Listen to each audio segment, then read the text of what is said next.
నమస్తే మీ అందరికీ. కేదారేశ్వర స్వామి వ్రతం జరుగుతుంది మా అమ్మ వాళ్ళ ఇంట్లో. ఎప్పుడు ప్రతి సంవత్సరం కార్తీక మాసంలో సోమవారం రోజు కానీ లేదంటే పౌర్ణమి రోజు కానీ జరుపుకుంటూ ఉంటారు. మా అమ్మ వాళ్ళకండి, అలాగే మా అత్తింటి వాళ్ళకి కూడా ఉన్నాయన్నమాట. వాళ్ళందరూ నేను వెళ్ళేసరికి మా అమ్మ అన్ని కేదారేశ్వర స్వామి వ్రతానికి అన్ని 21 చేయాలంటారు కదా, అన్నీ మా అమ్మ చేసి పెట్టేసుకొని ఉంది. మేము వెళ్ళేసరికి అన్నీ అయిపోయినాయి. ఊరికే వెళ్ళి ఇంటి ముందు ముగ్గేసి కూర్చున్నాను అంతే. మా మూడో అక్క నేను వచ్చాము. ఎప్పుడు వచ్చినా కూడా కొంచెం లేటుగానే వస్తాం. మా సంగతి తెలిసే మా అమ్మ ముందుగా ఏర్పాట్లన్నీ చేసి పెట్టుకుంది.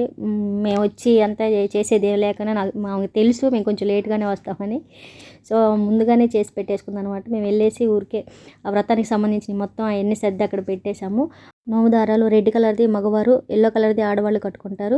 ప్రతి ఇయర్ నోములు చేసుకుంటారు కాబట్టి ప్రతి ఇయర్ దంతా తీసి అక్కడ పెట్టేసుకొని కొత్తగా తెచ్చుకొని మళ్ళీ అవి కట్టుకుంటారు అనమాట. తెల్లారు లేచిన తర్వాత మొత్తం కొంచెం ఆవు పాలల్లో ముంచి మళ్ళీ అవన్నీ కలిపి ఒక చోట పెట్టేసుకుంటారు. మళ్ళీ ఈ రేరుకి అలా జరుగుతూ ఉంటాయి అన్నమాట. వ్రతం అంతా అయిపోయింది. వ్రతం మీద కూర్చున్న వాళ్ళు సాయంత్రం దాకా ఉపవాసం ఉండి నక్షత్రాలను చూసి భోజనం చేస్తారు. Thank you.